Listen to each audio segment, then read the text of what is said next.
Հարգելի հայրենակիցներ, բարև ձեզ։ Այսօր ձեր հետ միասին մենք կքննարկենք մանրամասն կուսումնասիրենք Միացյալ Նահանգների հանրապետական կուսակցության ինստիտուտի կողմից պատվիրած եւ հանրային կարծիքի ուսումնասիրության կենտրոնի կողմից կազմակերպված ուսումնասիրությունները Հայաստանի առկա բնակչության հանրային կարծիքի 2026 թվականի փետրվարի համար նոր է դուրս եկել այս տեղեկատվությունը, այս տվյալները եւ շատ կարեւոր են մի շարք իմ համար էլ շատ հետաքրքիր, համոզված եմ ձեր համար էլ եւ արեք միասին մանրամասն ուսումնասիրենք։ Այստեղ ես հղումը իհարկե կթողնեմ մեկնաբանություններում, որ դուք կարողանաք ինքներդ կարդալ, եթե ցանկություն ունենաք, այստեղ մանրամասն նշված են տարբեր ուժեր, տարբեր տեղեկատվություններ, խոսքին ինչպես է տեղի ունեցել այս հանրային կարծիքի ուսումնասիրությունը, նշված է այստեղ, որ տեղի է ունեցել ուրեմն 2026 թվականի փետրվարի 3-ից մինչև 13-ը Հայաստանի Հանրապետության 1506 քաղաքացուց եւ Լեռնային Ղարաբաղից բռնի տեղահանված ԼՂ նախկին բնակիչներ, ովքեր այժմ բնակվում են Հայաստանում, որոնք կարող են լինել կամ չլինել քաղաքացիներ եւ այլն, եւ այստեղ տոկոսներն են նաեւ մասնակցության տոկոսը եւ այլն, դա տեխնիկական հարցեր են։ Այս ուսումնասիրությունը կարելի է ասել հետաքրքիր է, ես իհարկե չեմ համարում, որ այսպիսի որևէ ուսումնասիրություն 100%-անոց ճշգրտություն ունի, իրանք էլ են նաև ներառում այդ փաստը, որ 100%-անոց ճշգրտություն չունի, բայց ես կարծում եմ, որ Հայաստանի դեպքում, հայ հասարակության դեպքում ավելի քիչ է այսպիսի ուսումնասիրությունների իրական ճշգրտությունը, քան խոսքին շատ ուրիշ պետություններում, որովհետև մենք ինչպես հասարակություն, նաև ես այսպիսի գնահատական եմ տալի, որ այս մասնակցության ցանկությունը այսպիսի հանրային կարծիքի ուսումնասիրության գործընթացներում ցածր է եւ շատ դեպքերում մարդիկ ուղղակի զերծ են մնում իրենց կարծիքը ասելուց, իսկ դա կարող է էականորեն փոխել տվյալները եւ այդ թվում կոնկրետ վայրից կարող է դա նաեւ կախված լինի, որտեղ է դա տեղի ունեցել, ինչքան էլ փորձեն տարբեր վայրերում անցկացնեն, ամեն դեպքում փոքր հասարակություններում, հատկապես 1500 մարդ երբ ուսումնասիրում ես, դա ընդհանուր առումով իմ պատկերացումով բավարար չէ, բայց ամեն դեպքում տվյալները հետաքրքիր են, մեծ մասամբ վստահելի ընդհանուր առումով եւ հաշվի առնելով դա անպայման ձեր հետ միասին պետք է ուսումնասիրենք։ Սկսենք նրանից, որ առաջի հարցն է ձեր կարծիքով Հայաստան ընդհանուր առումով շարժվում է ճիշտ, թե սխալ ուղղությամբ, եւ այստեղ դուք տեսնում եք տվյալները սկսված օգոստոսի 2018 թվականի օգոստոսից, երբ 73% էր, եւ հետո արդեն 21 թվականի մայիսին կտրուկ 62%-ից մինչև այդ 43-ի է իջնում, դա արդեն Լեռնային Ղարաբաղի պատերազմից հետո է,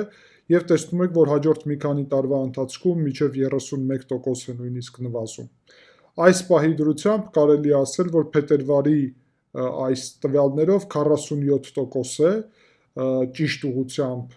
շարժվելը եւ տեսնում եք, որ ընդհանուր առումով վերջի խոսքին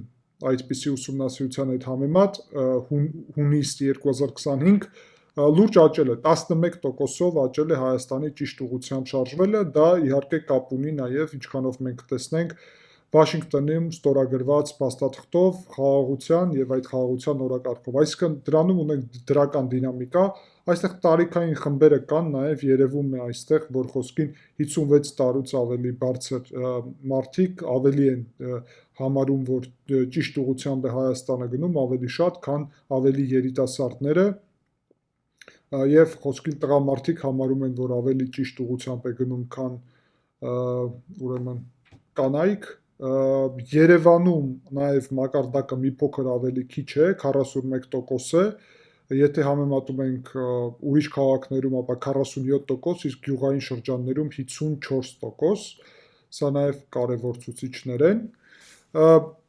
Դրանից հետո արդեն տեսնում ենք, որոնք են հիմնական խնդիրները, որ այսօր առկա են Հայաստանում,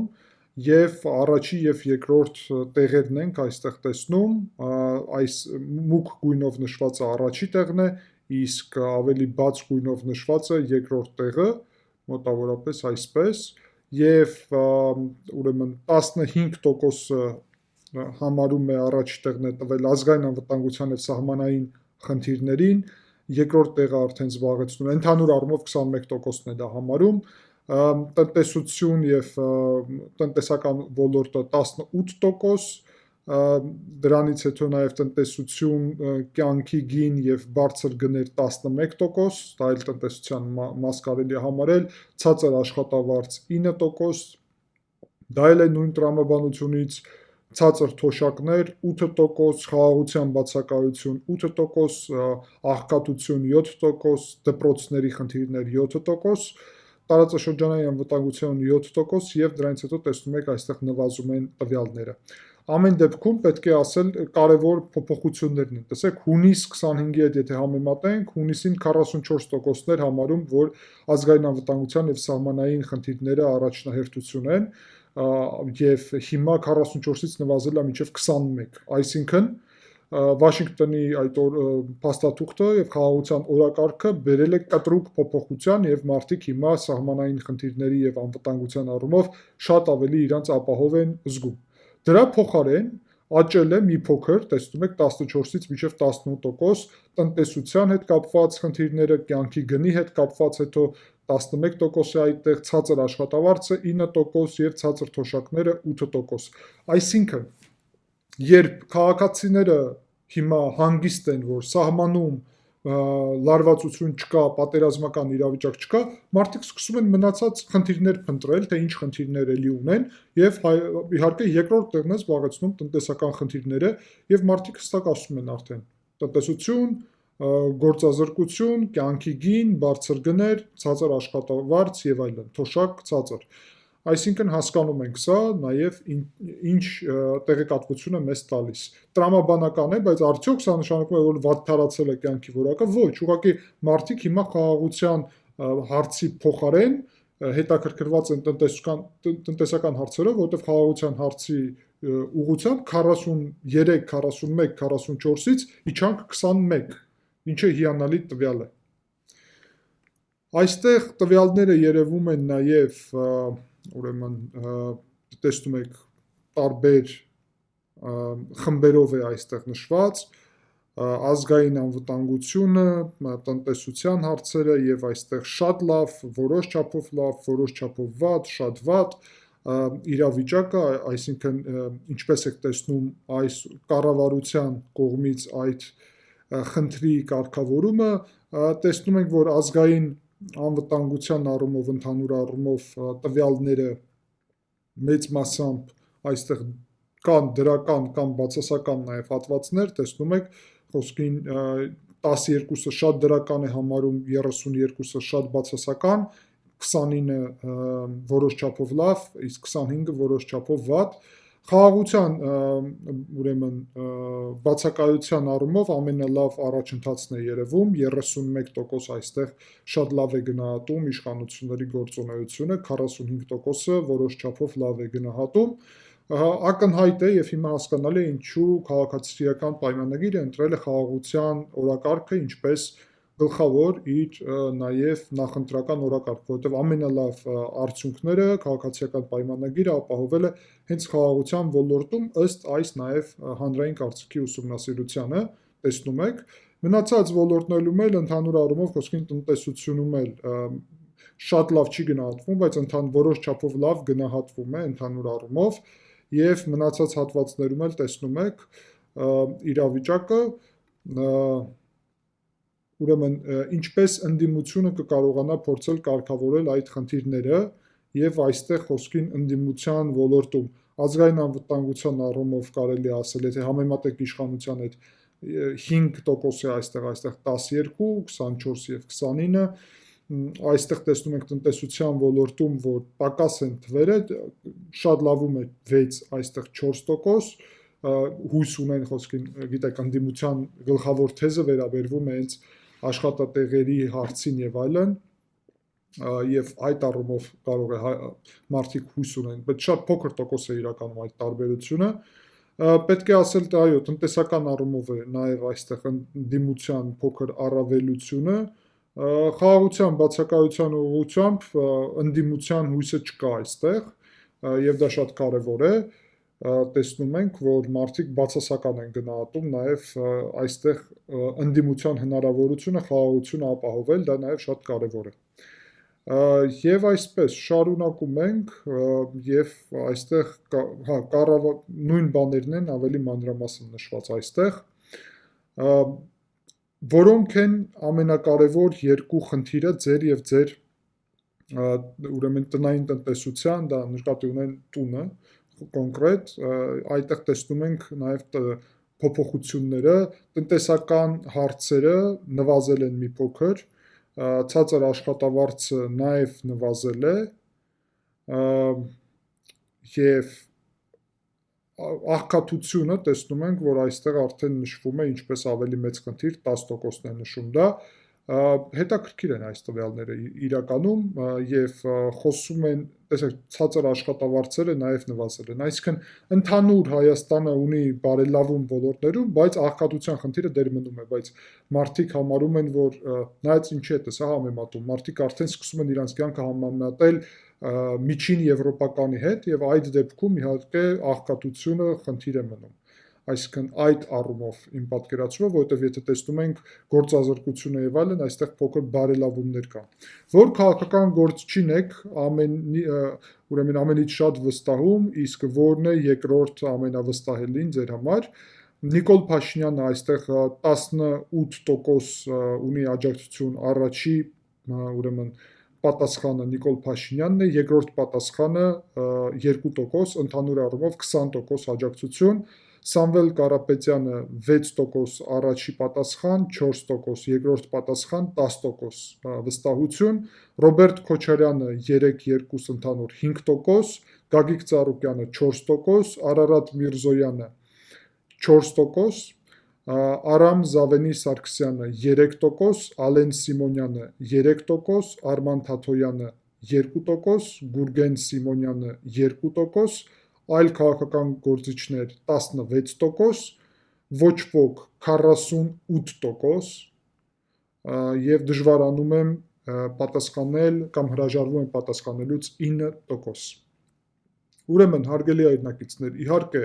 այս թվերը հաստատում են այն, որ վարչապետ Փաշինյանը ունի հանրության աջակցությունը նկատի ունեմ ամենամեծ քաղաքական գործիչների շրջանակում ամենամեծ աջակցությունը, հաստատում են դա։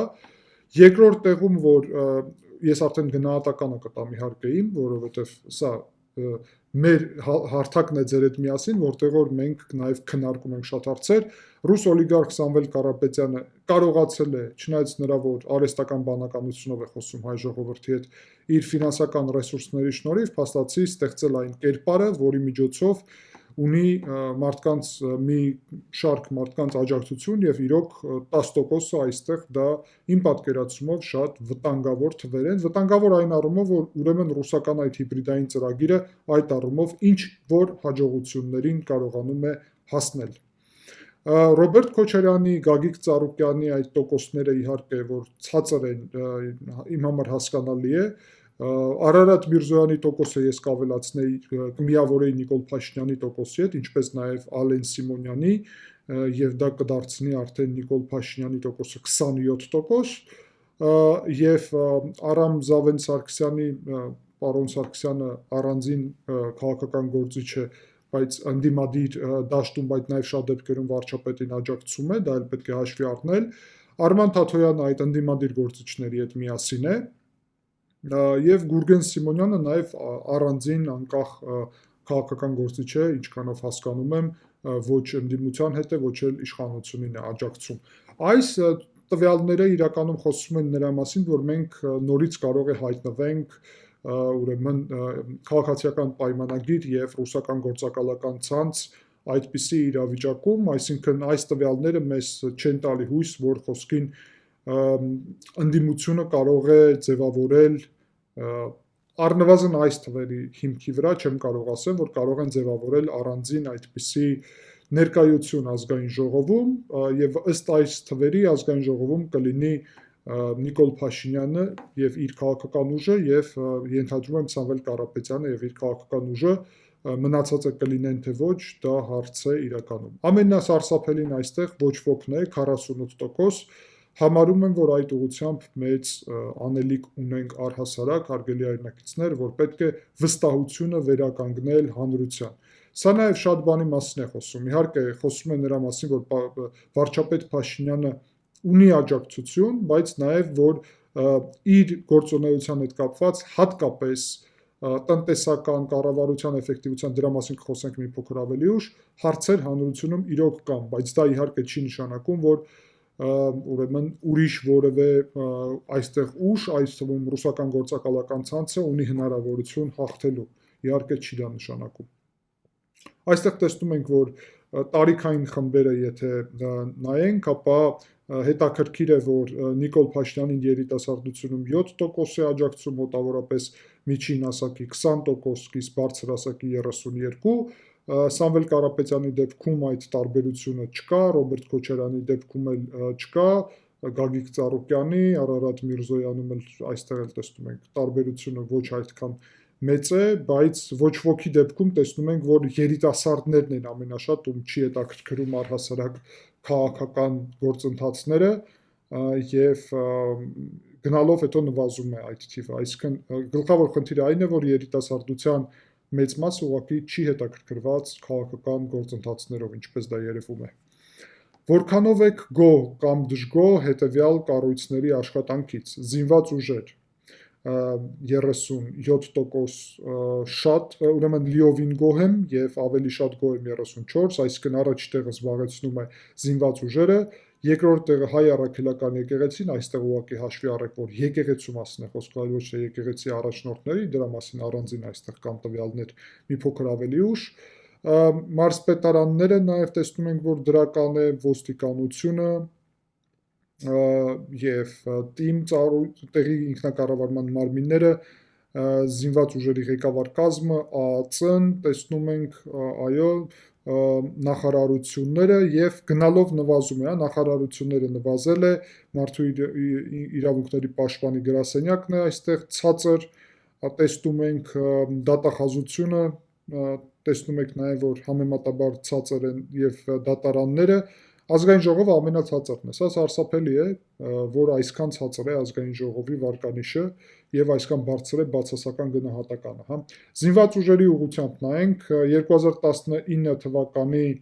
ուրեմն հոկտեմբերի դրությամբ մինչև պատերազմ 91% էր զինված ուժերին աշխատանքից գոհ լինելը եւ 2023 թվականի մարտին նվազել էր մինչև ուրեմն 40%։ Եվ հիմա վերականգնվել է մինչև 73%, դա նաև արվել է շնորհիվ այն նոր զենքի, նոր հնարավորությունների, բարեփոխումների, որոնք բանակում տեղի են ունենում, սա եւս մեկ անգամ ցույց է տալի, որ քաղաքացիական պայմանագիրը քայլեր է անում զինված ուժերը վերականգնելու ուղղությամբ։ Ոստիկանության առումով կարելի ասել իրավիճակը կայուն է, 61% է մնում, վարչապետի աշխատակազմի ուղղությամբ կարելի ասել, որ դրականը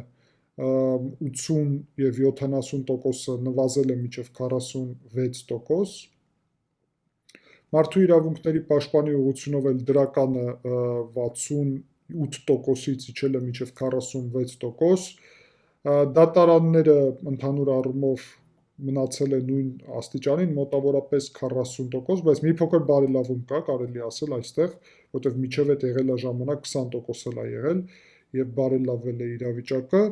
Հայ առաքելական եկեղեցու ուրեմն գործունեությունը երբ հարցը վերաբերվում է, այստեղ տեսնում ենք, որ անկում կար եւ հիմա 61% է, մոտավորապես գոհ լինելը, բայց եւս մեկ անգամ եկեղեցու նկատի ունեմ, այլ ոչ թե եկեղեցու առաջնորդների, առանձին կա այդ թվերը։ Այստեղ է ուրեմն որքան եք գոհ կամ դժգոհ հայ առաքելական եկեղեցու աշխատանքից եւ որքանով եք գոհ կամ դժգոհ հայ առաքելական եկեղեցու ղեկավարության աշխատանքից, այսինքն եթե 40%-ը գոհ է եկեղեցու աշխատանքից, ապա 23%-ն է միայն գոհ ուրեմն ղեկավարության աշխատանքից եւ 23-ը այստեղ գնահատում է ավելի շուտ գոհեմ, քան ոչ, այստեղ 30, իսկ ղեկավարության դեմ է մոտավորապես այստեղ 26 և 14% ըստ այս տվյալների։ Բացի դրանից, հարգելի հայրենակիցներ, ընդհանուր առումով սա նշանակում է, շատ լավ հասկանում եք, որ և 7%-ը այստեղ դժվարանում է պատասխանել, մոտավորապես նշանակում է 53%-ը այստեղ և 40%-ը այստեղ և 7%-ը ուրեմն դժվարանում է պատասխանել։ Ես կասեի, որ այս ընդհանուր թվերը խոսում են նրա մասին, որ իրավիճակը այսպես երկու բևեռի է կիսված եկեղեցու թեմայի շուրջ և կան ղեկավարության հանդեպ նաև այդպիսի մոտեցումներ, այստեղ հետաքրքիր է իհարկե պարզել, խոսքին չկա այստեղ կոնկրետ օրակարգ, թե ում նկատի ունեն ղեկավարության մեջ, որովհետև կոնկրետ կտրիչներ սյանի հանդեպ վստահության մակարդակը ինձ շատ կհետաքրքրեր առանձին, այլ ոչ թե եկեղեցու ղեկավարություն, որովհետև մարդիկ կարող է եկեղեցու ղեկավարություն համարեն իրենց գյուղի կամ քաղաքի քահանային խոսքին, այդ եկեղեցու վանքի մի խոսքով քահանային, այլ ոչ թե կտրիչին խոսքին և այդտեղից կարող է լինեն այս թվերը, որովհետև իմ հանրության հետ շփվելը լրիվ ուրիշ թվերի մասն է խոսում և դուք դա նաև տեսնում եք ալիքում էլ և ուրիշ տեղերում էլ։ Ձեր կարծիքով որոնք են կառավարության ամենամեծ ձեռքբերումները վերջի 6 ամսվա ընթացքում։ 17% ասում է խաղաղությունը, 9% արտաքին քաղաքականության դիվերսիֆիկացումը, 9% ճանապարհների բարեկարգումը, 8% առողջության ուրեմն համընդհանուր ապահովագրությունը, 7% ուրեմն վերազինման և զենքի գնման ուղղությամբ, կրթական ոլորտի բարելավումը 7%, խաղաղության համաձայնագրի ստորագրումը Վաշինգտոնի նկատի ունեն 4%, տնտեսական աճը 3%, թրիփը 3%, ժամկետային ծառայության տևողությունը կրճատելը 2%, գերիների վերադարձը 2%, կոռուպցիայի դեմ պայքարը 2% և այլն, թոշակների բարձրացումը 1%։ Ամենամեծ ձախողումները վերջի 6 ամսվա ընթացքում իշխանությունների՝ սխալ արտաքին քաղաքականություն և ուրեմն դիվանագիտություն, 10%։ Եվ ես իրոք կարող եմ ասեմ, որ սա այդպես չէ, հարգելի հայրենակիցներ, իրոք այստեղ սխալ արտաքին քաղաքականության մասին խոսելը, այնինչ իրավիճակը, սա փետրվարին է տեղի ունեցել, մինչև իրանական պատերազմը, այնինչ տարածաշրջանում տեղի է ունենում, հաստատում է, որ սխալ արտաքին քաղաքականություն չի վարվել։ Իշխանությունների կողմից ուրեմն հոգևորականների ճնշումները 7% համարում է, որ սխալ է, սխալ կադրային քաղաքականություն, դա առանձին հարց է, 5%, գնաճ 4%, ընդդիմության նկատմամբ չկան սահմանափակումներ 4%, բա հարգելի հայրենակիցներ, սահմանային անվտանգության բացակայություն 3%, կրթության ցածր որակը 3%, թրիփ նախագիծը 3%, ամենավատը դա են համարում, Բաքվում գերիների առկայությունը 3%, թոշակների խնդիրը 2% և այլն, այսպես շարունակվում է, տեսնում եք, կոռուպցիայի դեմ պայքարը, դատական համակարգի հետ վատ աշխատանքը, առողջության ապահովագրության երևի խնդիրները, բանակի թուլացումը համարում են ցածր թոշակները, մի խոսքով արեք բաժանենք այս խնդիրները, մի քանի մասի, արտաքին քաղաքականության առումով ես չեմ ընդունում այդ սխալ մոտեցումները, դա սխալ չէ, հոգևորականների ճնշումի առումով 7% տեսնում ենք, որ իրոք կան մարդիկ այդ 7%-ով համարում են, որ սա սխալ է, բայց զուգահեռ դրա կա 4%, որը ասում է հակառակ, որ ընդդիմության դեմ սահմանափակումներ ինչու չկա, հետաքրքիր է սա, կադրային քաղաքականություն, այո, կադրային քաղաքականություն, տնտեսության էֆեկտիվություն, գնաճ, աշխատավարձ, էֆեկտիվ կառավարման համակարգ, այդ ամեն խնդիրները մնում են առկա և կարծում եմ դա է գլխավոր իրական թուլությունները այս իշխանությունների քաղաքացիական պայմանագիրը նկատի ունեմ։ Տեսեք, հիմա ընտրությունների մասին մասնակցել եք թե ոչ նախորդ ընտրություններում, 68%-ը մասնակցել է, 31%-ը ոչ, և Վերջին ընտրություններում ում եք տվել ձայնը, 47% տվել է քաղաքացիական պայմանագրին, Հայաստան դաշինքին 8%, Հանրապետություն կուսակցության 2%, Գագիկ Ծառուկյանին 1%, Էդմոնդ Մարոկյանին 1%, Պատիվ Ունեմ 1%, Շիրինյան Բաբաջանյան դաշինք 1%, Ազգային ժողովրդավարական Բևեր 1%, եւ ուրեմն դժվարանում են պատասխանել 17%, հրաժարվում են պատասխանել 15%։ Եվ հիմա արդեն խնդրում ենք ասեք, թե որ քաղաքական կուսակցությանը կամ դաշինքին կքվեարկեիք, եթե խորհրդարանական ընտրությունները լինեին հաջորդ կիրակի, կոնֆիդենցիալ է պատասխանը, 24% ասում է, որ կքվեարկեր քաղաքացիական պայմանագրի համար, 9%-ը հայտարարում է, որ կքվեարկեր մեր ձևով ուժեղ Հայաստան կուսակցության համար, 3%-ը Հայաստան դաշինք հայ հեղափոխական դաշնակցության համար, 3%-ը Բարգավաճ Հայաստանի համար, 1%-ը Վարդան Ղուկասյան, 1%-ը Գուրգեն Սիմոնյան Հայաստանի շնորհապետական կուսակցություն, 1%-ը Արման Թաթոյան Միասնության թևեր կուսակցություն, 1%-ը Արամ Զավենի Սարգսյան Հանրապետություն կուսակցություն, 4%-ը այլ, ուրեմն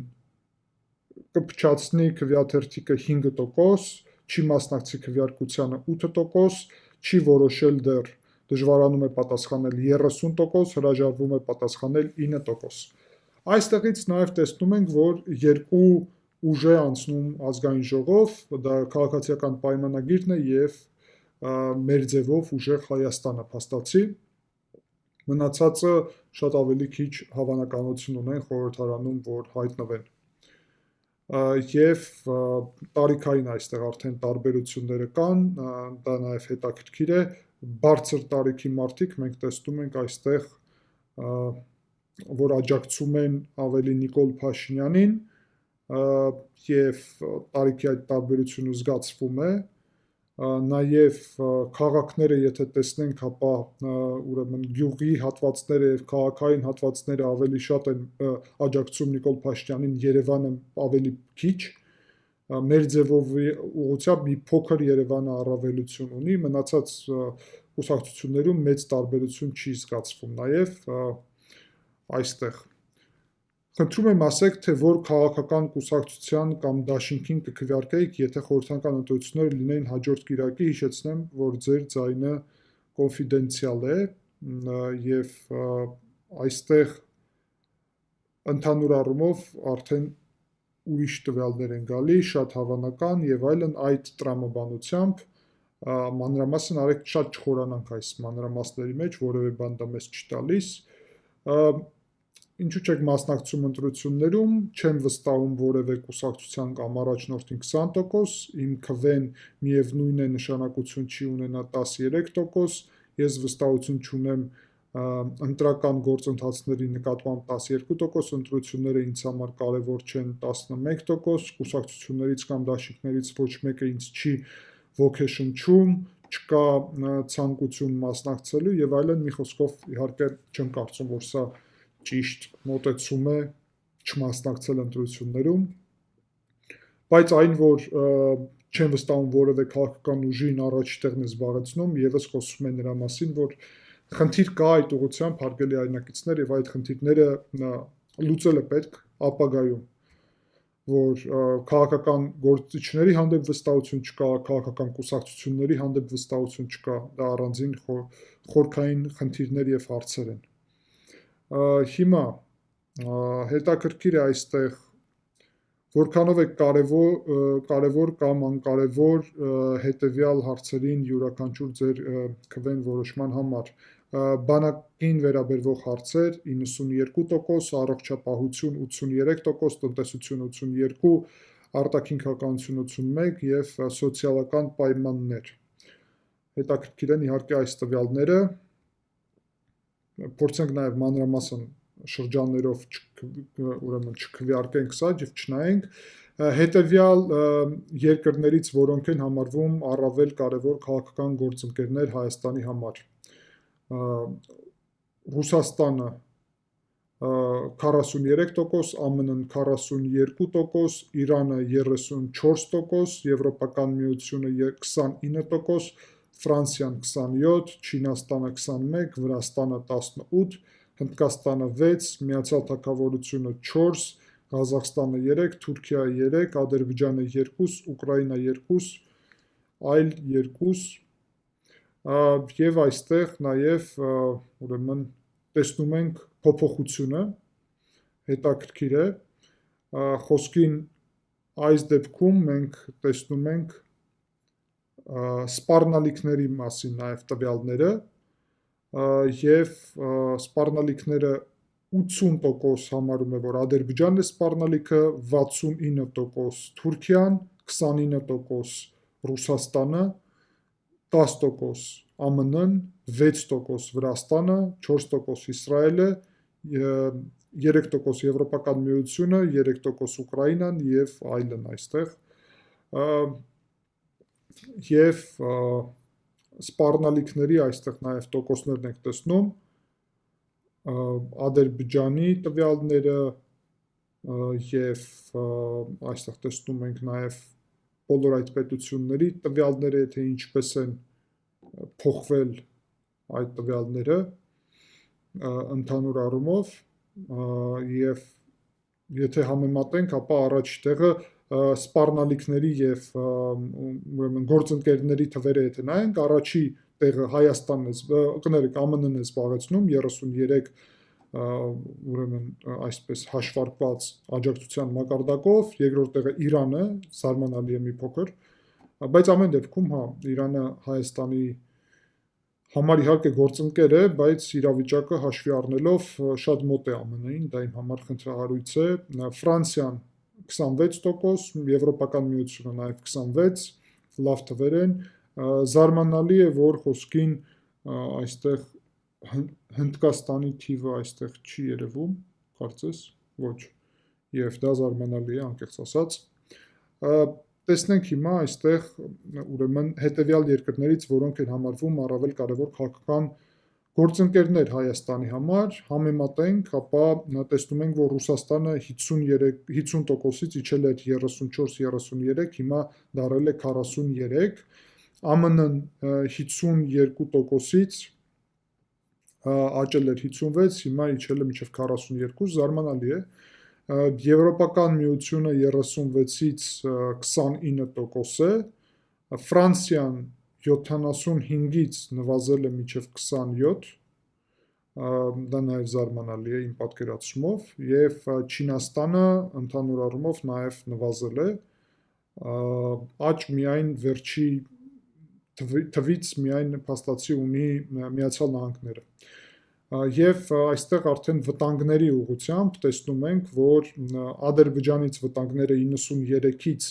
87 էին իջել եւ հիմա իջել է մինչև 80%, Թուրքիայից վտանգները 89-ից իջել էր մինչև 79, հիմա 69%, այսինքն փոքր այստեղ դրական դինամիկա կա, Ռուսաստանից վտանգը ինչ որ պահին աճել էր մինչև 41%, հիմա նվազել է մինչև մոտավորապես 30%, ԱՄՆ-ի եւ Վրաստանի վտանգների մասին լուրջ չի խոսել ուղղակի։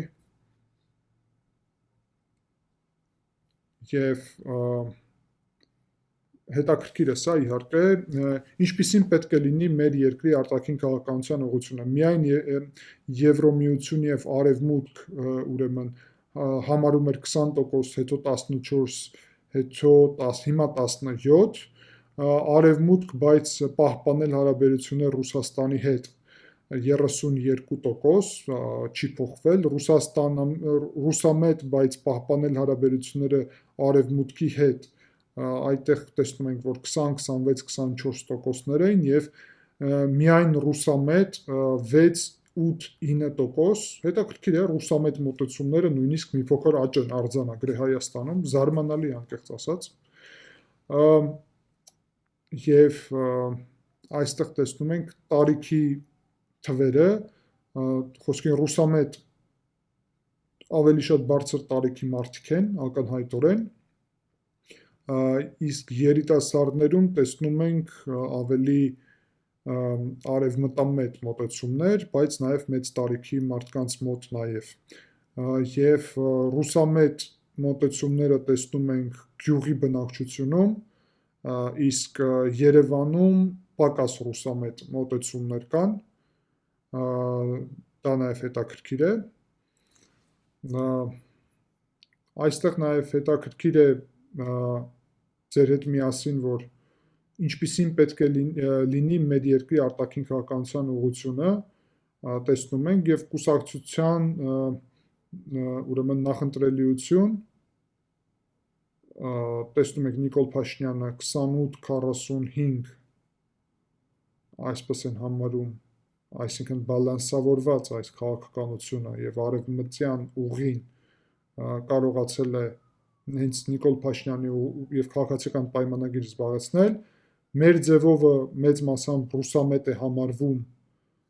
եւ ռուսամետ քաղաքացիներն են աջակցում մեր ձևովին, Ռոբերտ Քոչարյանին էլ ավելի ռուսամետներն են աջակցում, Գագիկ Ծառուկյանը բաժանված է նաև երկու մասի, բայց դա նույնիսկ լուրջ չի քննարկվել։ Այսինքն այս ընտրությունները իրոք այդպես է ստացվում, որ արևմուտքի եւ ռուսամետ ուժերի միջև են ընտրությունները եւ սա շատ պարզ է, տեսեք, հա, քաղաքացիական պայմանագրի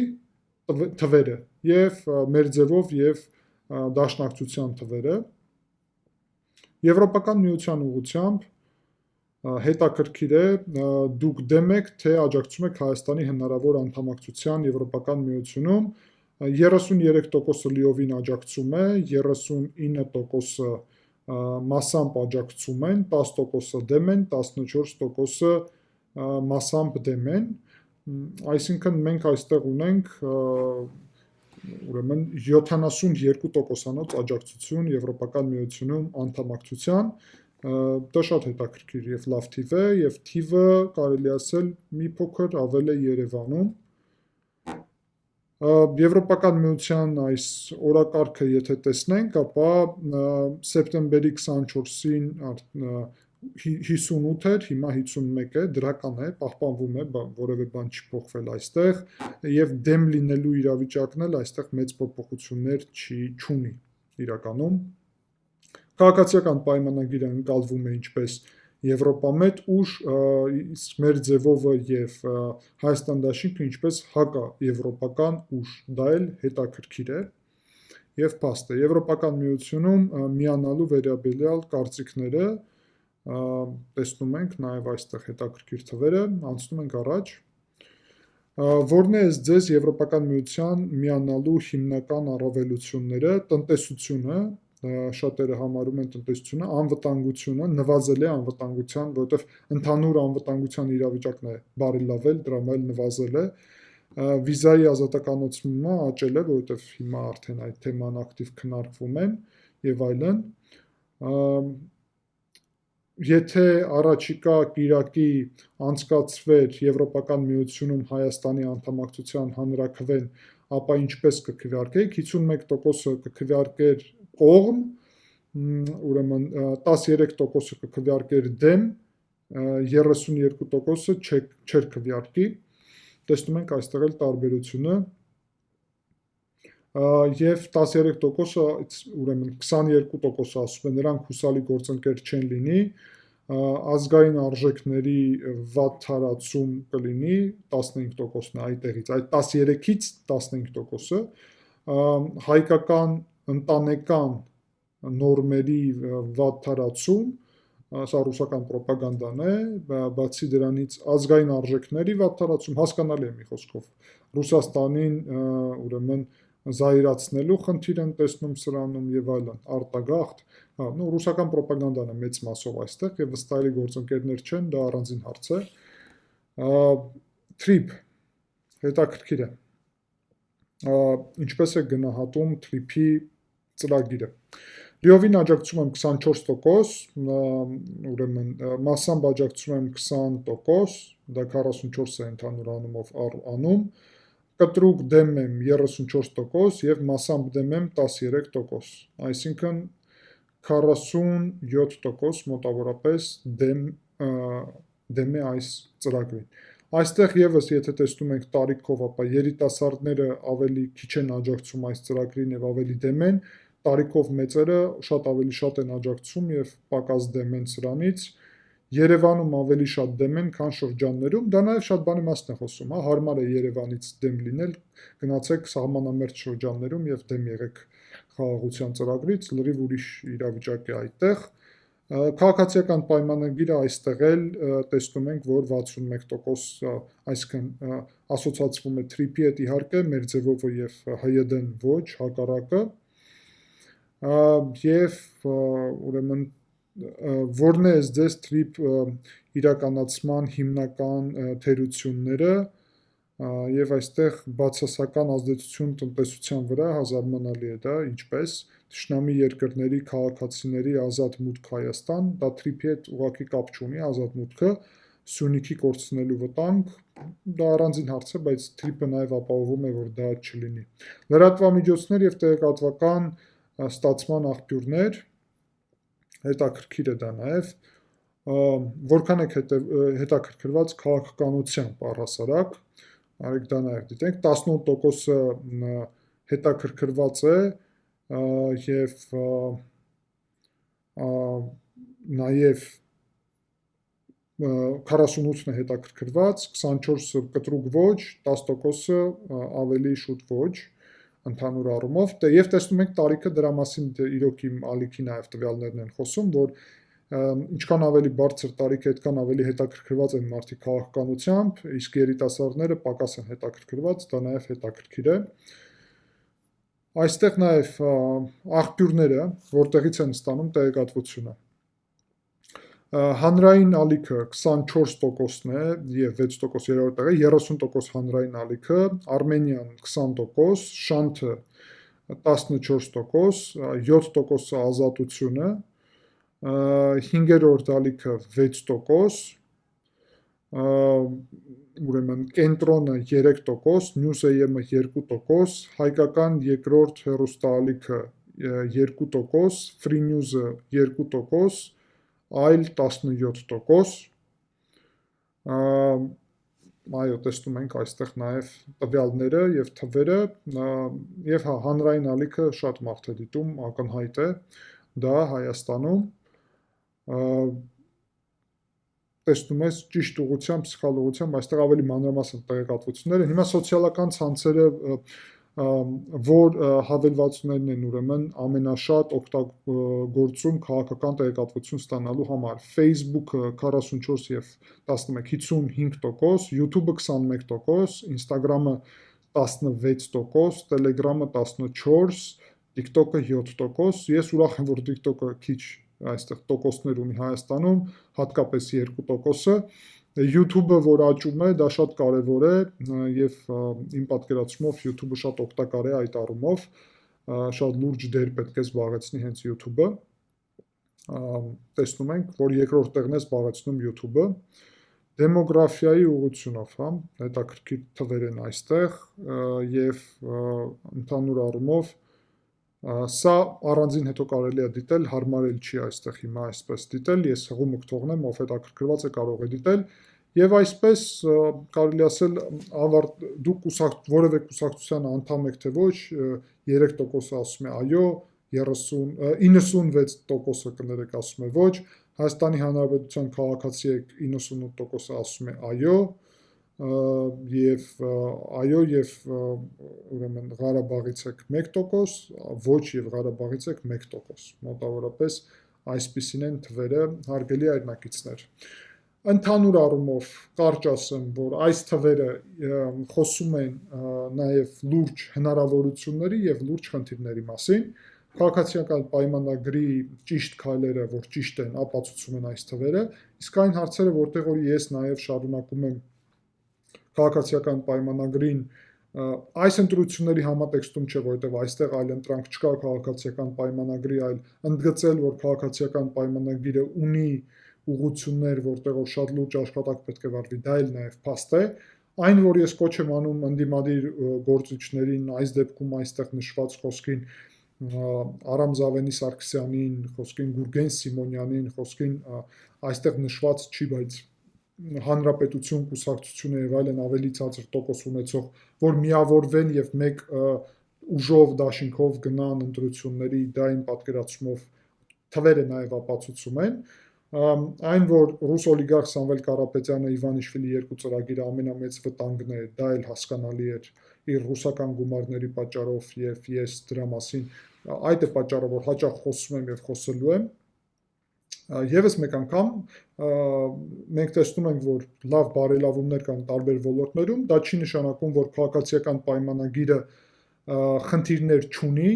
բայց համատեքստում այստեղ իհարկե հասկանալի է, որ արտաքին քաղաքական համատեքստում Արևմուտք թե Ռուսաստան, անվտանգային համատեքստում Ադրբեջանի հետ խաղաղություն թե ոչ, այդ բոլոր համատեքստերում քաղաքացիական պայմանագիրն է, որ այս ընտրություններում առաջարկում է այն, ինչ իմ պատկերացումով ուրեմն շատ կարևոր է եւ որ ուղղությունով էլ մենք պետք է շարժվենք։ Ուստի այս թվերը այդ առումով շատ օգտակար են եւ հաշվեցի կարևոր, որ միասին քննարկենք, շարունակենք իհարկե այս բոլոր հարցերի մասին խոսել, կհանդիպենք, ցտեսություն։